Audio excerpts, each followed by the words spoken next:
There's a lot of cowards in Hollywood who will just say what they need to say and get by. I mean, we saw that with Harvey Weinstein, where we get literally Meryl Streep saying that he's God until it came out that he was a sexual predator. And then all of a sudden people are like, okay, well, his career is done, so we don't need to kowtow to him anymore, so they can start saying what they really feel about him.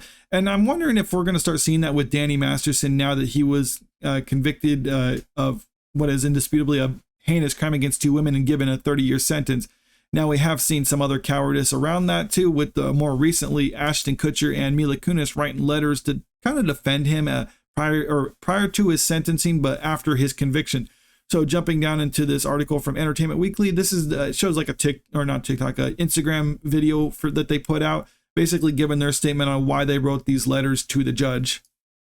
We are aware of the pain that has been caused by the character letters that we wrote on behalf of Danny Masterson.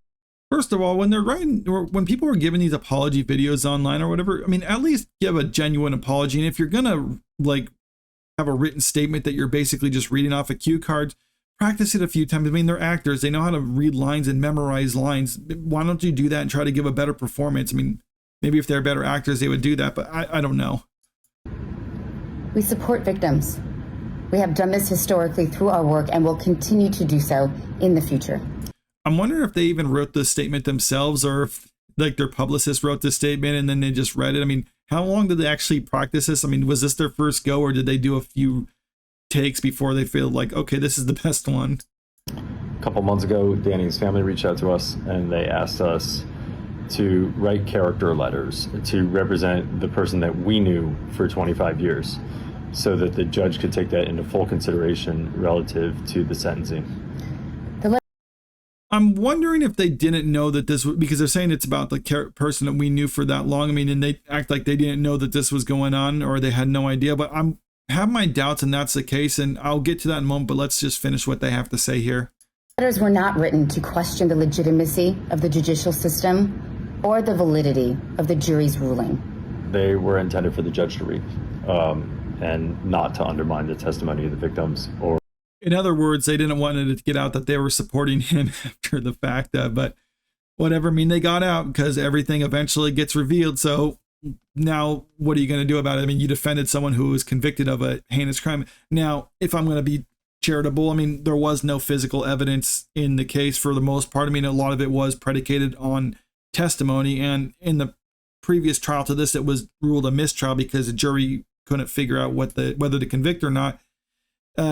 There is some wiggle room on whether he actually did it or not. I mean, it's possible that this is just a really bad Me Too situation, and I feel terrible for him if that's the case, getting 30 years for just allegations alone. But I mean, I really do have my doubts, and that's the case in this situation like this because of certain other testimonies surrounding him and other people and other people's opinions on this matter. But I'll just finish this up first.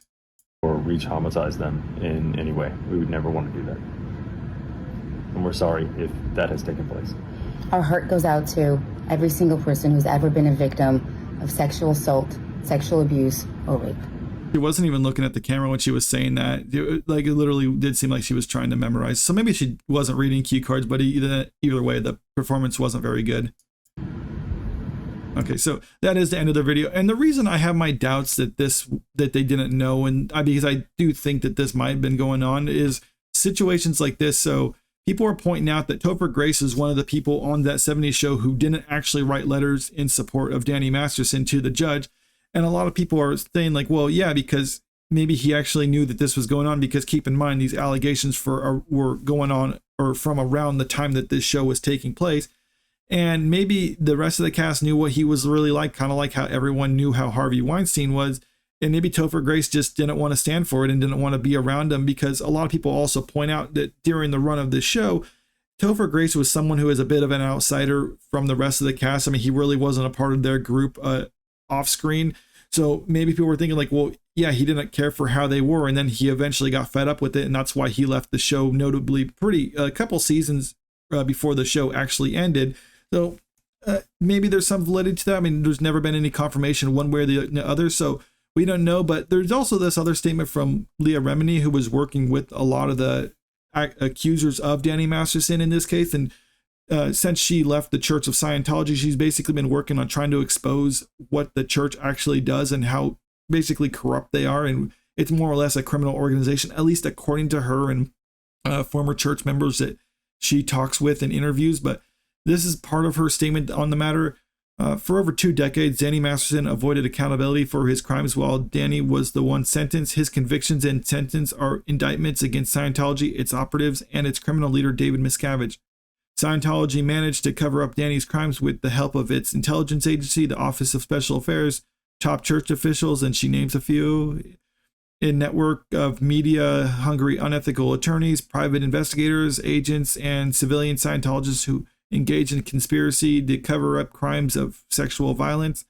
And then going further down into the statement, she says, I will always remind the public that in Scientology, if you report another Scientologist to law enforcement, you're committing a high crime. The consequences of such a crime are devastating. You will lose everything you've ever known, from your family to your friends to your job.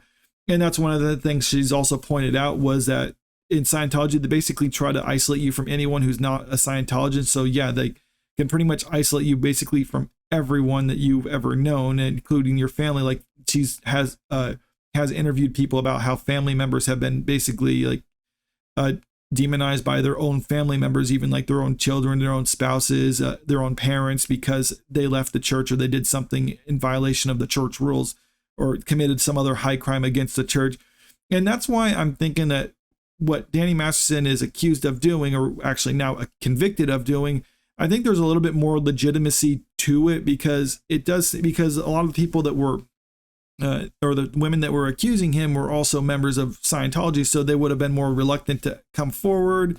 And maybe with all that protection that he has from the church, that maybe it wasn't as much of a secret as what some people were trying to insinuate, like Ashton Kutcher and Mila Kunis saying this isn't the guy that we know. It's like, I'm wondering if it's one of those things that they might have heard rumors or heard talk about it, but that just chose to ignore it, kind of like a lot of people did with Harvey Weinstein. But now it's just indisputable or whatever. It's like, it's come out, it's been adjudicated, he's guilty, and now they're trying to backpedal. I'm like, oh, we didn't know that this was going on. And I think a lot of it was because, frankly, there's a lot of cowards in Hollywood who will literally just say whatever they need to say to get by, and they won't want to step on anyone's toes. You don't want to go against the Church of Scientology because that's pretty big within the industry. I mean, there's a lot of high up people, a lot of executives, a lot of high up actors who are involved with that.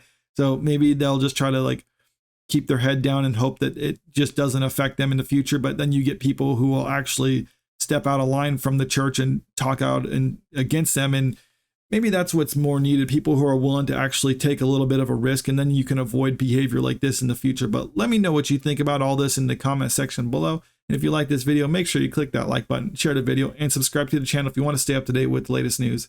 Thank you.